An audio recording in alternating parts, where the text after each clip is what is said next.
În 1396, la Nicopole, Europa credea că poate opri înaintarea otomană. Sub steaguri regale și cruci brodate, cavalerii occidentali au pornit cu încredere spre Dunăre.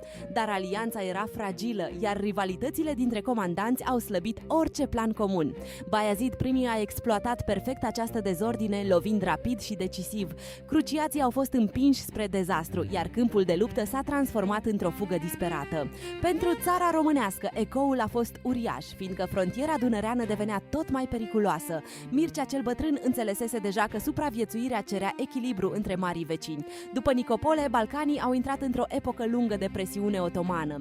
Victoria otomană a arătat că vitejia singură nu învinge fără disciplină și unitate.